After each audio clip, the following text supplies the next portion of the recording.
O que vai impactar a sua vida. Agora, no Café com Política.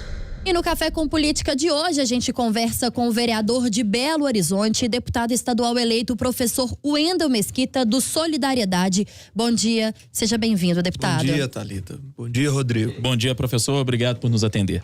Deputado, a gente começa perguntando para o senhor quais vão ser as linhas de prioridade no seu mandato. Muito bem, agora eleito deputado estadual, um novo desafio. A Assembleia traz aí uma importância enorme no Estado e a nossa prioridade continua sendo a bandeira da educação. Hoje nós estamos com um Estado completamente falido, um déficit enorme aí que passa, de 12 bilhões, isso que está aí nos números recentes. Então, as escolas, eu tenho um projeto chamado Vereador na Escola, visitei várias escolas estaduais, elas estão em situação, algumas de calamidade. Tem escolas que não tem nem carteiras. Eu cheguei o mês retrasado para dar uma palestra e a escola, os alunos estavam sentados no chão, no auditório. Eu perguntei por que os alunos estavam sentados no chão, porque não tinha verba de manutenção, aquela verba mínima para dar manutenção nas escolas. Então, meu desafio vai ser lutar arduamente para que a gente possa mudar esse cenário, porque um Estado que não investe em educação, um Estado que não prioriza os seus alunos, ele não tem como crescer. Na sua avaliação, deputado, essa situação toda passa também pelo piso nacional dos professores, que é algo que o Estado não consegue cumprir? Pois é, o governo atual, o governo Pimentel, no início do seu mandato, fez um compromisso, até um documento por escrito, que cumpriria o piso nacional, que valorizaria os professores, e nada disso foi colocado em prática. Então a gente vive uma realidade muito drástica, os professores completamente desvalorizados, os valores inversos, a gente vê aí a violência nas escolas, exatamente a falta de recurso. Tem uma pesquisa do PISA que avalia a questão dos países, o Brasil está lá em um dos últimos do ranking. Minas Gerais também foi feito uma avaliação do cenário mineiro. A maior parte das escolas estaduais não tem um laboratório de informática e não tem uma quadra de esportes. Então, se a gente não buscar, o governo não investir numa reestruturação desse ensino nas escolas estaduais, nós vamos ter aí problemas sérios durante anos e anos. Nós não vamos conseguir avançar, porque uma sociedade que não recebe uma educação à altura, com a capacidade de fazer as transformações, ela não cresce. O senhor falou em um novo desafio e é uma transição, da Câmara dos Vereadores para a Assembleia de Minas Gerais. O que o senhor espera encontrar nessa nova casa? Pois é, a Assembleia Legislativa é composta lá por 77 deputados, então tem lá todo o interior de Minas representado, diferentemente da Câmara Municipal, que a gente está aqui, tratando de questões locais. Ali é um universo que trata de todo o estado, são várias comissões que perpassa diversos temas. Eu pretendo ali integrar a Comissão de Educação, mas lá a gente tem, diversos temas importantes para o estado, como transporte público, e ali a gente tem que buscar uma construção em conjunto, porque senão a gente não consegue aprovar nenhum projeto. Se não houver um diálogo perene com os outros deputados, para que a gente possa ter aí aprovado vários projetos. Eu tenho muitas ideias, diversas questões importantes que o estado precisa avançar, e com certeza trabalharei lá em sintonia com os pares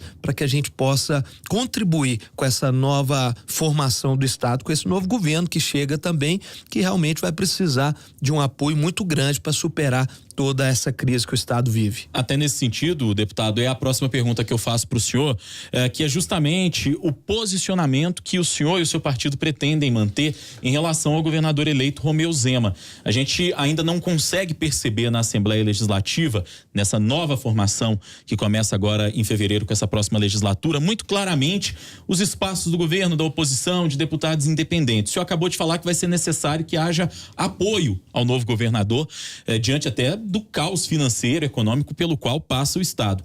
O senhor pretende ser base, ser independente? Como é que ficaria isso? A gente está em diálogo, eu já estive com vários outros deputados lá na Assembleia dialogando para formação dos blocos. Certamente eu acredito que irá formar 3 blocos, né? Um da base, um da oposição e um bloco independente. Então a gente está construindo, já estamos dialogando com vários outros partidos para que a gente possa construir um bloco. O mínimo de deputados para se formar um bloco são 16. Eu pretendo ter a mesma conduta que eu tenho como vereador, de buscar fortalecer os projetos enviados pelo governo, que são importantes para a cidade. Então, tudo aquilo que vier para somar, para buscar um fortalecimento do nosso estado, terá o meu apoio. Com relação àqueles projetos que são contra a população, vou dar um exemplo. A Assembleia aprovou, né? No ano de 2018, aprovou um projeto de aumento dos impostos. Isso não teria meu voto, porque realmente vai contra aí ao anseio da população. Então eu certamente vou tomar essa postura de independência, mas podendo também compor a base, uma vez que eu acredito que esse governo tem as melhores das intenções, e a semana que vem eu vou estar com o vice-governador, com Paulo Brandt, que é uma pessoa que eu tenho uma estima muito grande, tenho um carinho, sei da sua competência para construir ao lado do governador. Então eu vou estar com ele numa primeira conversa para que a gente possa construir aí realmente uma força-tarefa para ajudar o estado a sair dessa circunstância crítica. Ainda nessa questão da transição, como é que o senhor tem acompanhado esses primeiros passos do governador eleito Romeu Zema? A gente tem visto ele anunciando algumas questões até que são muito diferentes para o mundo político, como fazer um processo seletivo verdadeiro para a contratação de secretários de estado, né? Ele anunciou que uma empresa de RH iria assessorá-lo nessa escolha. A gente tem visto também um trabalho feito pela equipe de transição dele junto ao atual governo do estado. Que juízo, que avaliação que o senhor faz desses primeiros passos de Romeu Zema a partir do momento que se elegeu governador? Primeiramente a escolha de um vereador, que é o Matheus Simões, uma pessoa que eu convivo e uma pessoa de muita capacidade, funcionário de carreira da Assembleia, procurador.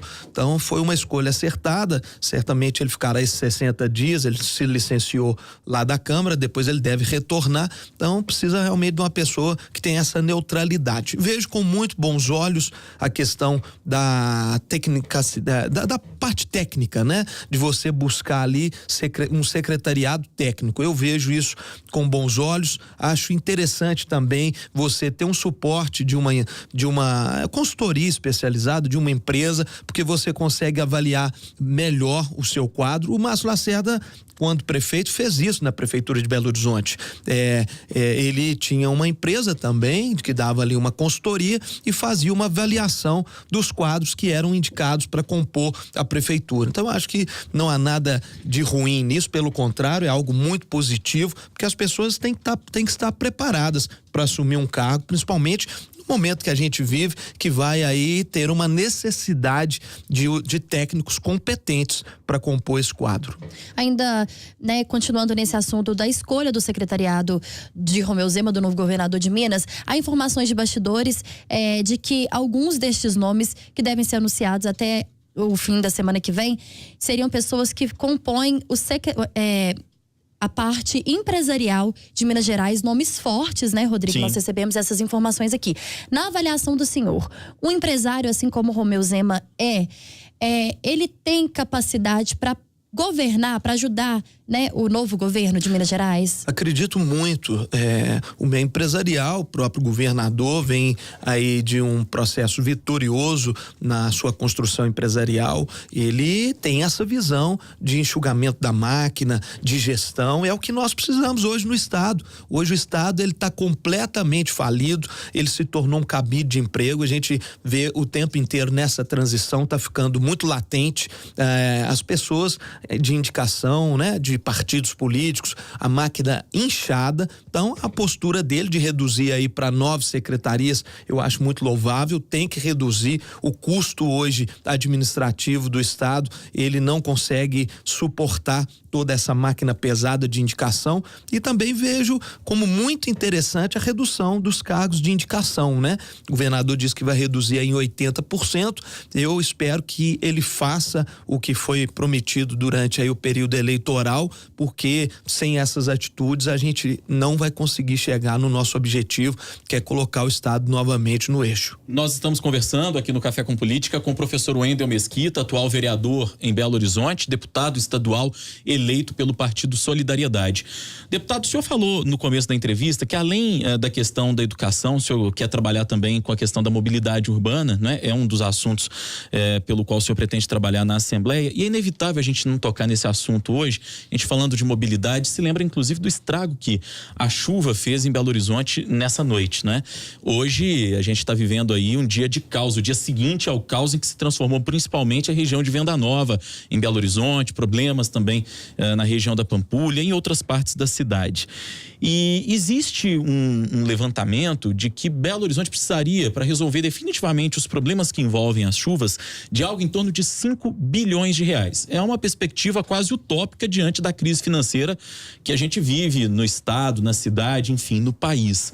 Mas o senhor acha que é possível na Assembleia lutar de alguma forma e brigar por investimentos para que a gente tenha, por exemplo, ou pelo menos esse problema minimizado de alguma forma? Porque a gente até disse hoje na abertura do jornal aqui, parece que a gente está dando notícia velha, porque é repetição de velhos problemas. Como é que o senhor vê essa situação? Olha, Rodrigo, eu particularmente estou sem dormir, só passei em casa para tomar um banho, passei a madrugada inteira lá na região da Pampulha, é uma região onde eu nasci, onde eu moro, e lá o caos está assim terrível. Essa era hoje, né, 1h da manhã, eu estava na casa de uma família que estava completamente ilhada, inclusive eu fiz a postagem no meu Facebook, uma senhora de 70 anos em cima da mesa e a casa completamente tomada. Foram várias casas ali no bairro Santa Terezinha que foram inundadas, e é um problema. Eu estava conversando com o senhor ontem à noite, o senhor Geraldo, 21 enchentes ele enfrentou ali naquela região. No Santa Terezinha. No Santa Terezinha. Então tá um caos, a Defesa Civil não conseguiu chegar lá ontem à noite, ligamos pro Corpo de Bombeiro para salvar essa senhora, essa casa, né? Nós arrumamos uma bomba de piscina para tentar tirar um pouco a água. Então é uma situação que a gente vive. Eu quero aqui me solidarizar com as vítimas também ontem na Vilarinho, né? Uma mãe e uma filha se foram, partiram, e precisa de acontecer o investimento. Com certeza na Assembleia, né? Nós não vamos conseguir aí buscar o recurso adequado, porque ele vem do governo federal, mas nós precisamos ter esse objetivo de buscar ali um empenho para que a gente mude essa situação. Não pode continuar como está. Eu apresentei uma emenda, o Calil mandou um projeto autorizativo para a Câmara Municipal no empréstimo de 800 milhões, e eu tinha colocado uma emenda para que 200 milhões fosse para questão das prevenções das enchentes, e nem isso foi aprovado. Então nós temos que buscar aí uma convergência da Assembleia, da bancada federal, né, do Executivo, para que a gente possa buscar uma solução para esse caos que é a questão das chuvas em Belo Horizonte. Muito bem, deputado, nós estamos caminhando para o fim da entrevista, e ainda falando de ações do senhor, o senhor apresentou nesta semana um projeto de lei que faz obrigatória a presença de fraudários em banheiros masculinos de Belo Horizonte. Eu queria saber do senhor por que surgiu essa ideia e se o senhor pretende levar isso para o estado. Sim, essa ideia é uma ideia que vai aí muito na nossa sociedade moderna, onde nós temos aí, né, os pais que ajudam também a cuidar dos seus filhos, né? Então vários pais vão num determinado local de transição de muitas pessoas e não tem ali um local que é um espaço família. Aonde não tem esse espaço família, né, dentro do banheiro masculino eu nunca vi um fraudário. Então, às vezes aconteceu isso até comigo, eu estava com minha filha no shopping de Belo Horizonte, né, minha esposa não estava, e eu precisava, ela estava com 8 meses, hoje ela está com 3 anos, eu precisava trocar a fralda dela e não tinha um espaço, nem família, nem um fraudário no banheiro masculino. Então, acho que é interessante, é um custo muito pequeno, né, você colocar ali um espaço, adaptar um pequeno espaço onde não tem o espaço família dentro do banheiro masculino, para que nos casos, né, em que os pais estão ali com seus filhos, que eles também possam fazer o dever, que não é só da esposa, né? Não é só da mulher. No mundo que a gente vive, ainda temos muitos machistas, isso é triste, né? Porque essa concepção já é ultrapassada. Hoje o pai tem que participar da vida, da criação dos filhos, então é um projeto bem interessante que já tem em outras capitais, como São Paulo, Rio de Janeiro. Mães como a Thalita agradecem, inclusive, né, Thalita? E muito, eu fiz esse comentário aqui no dia que a gente trouxe essa matéria. Muito bem, conversamos com o vereador de Belo Horizonte, deputado estadual eleito, o professor Wendel Mesquita, do Solidariedade. A gente agradece a sua entrevista pelo senhor estar aqui hoje. Muito obrigada. Muito bem, Thalita, quero só aqui deixar um abraço a todos vocês, agradecer aqui a Rádio Super, você, Rodrigo, e dizer também, só para terminar, você falou da mobilidade. Aquela época eu entrei também, junto com outras pessoas, com uma ação contra o aumento da passagem do metrô.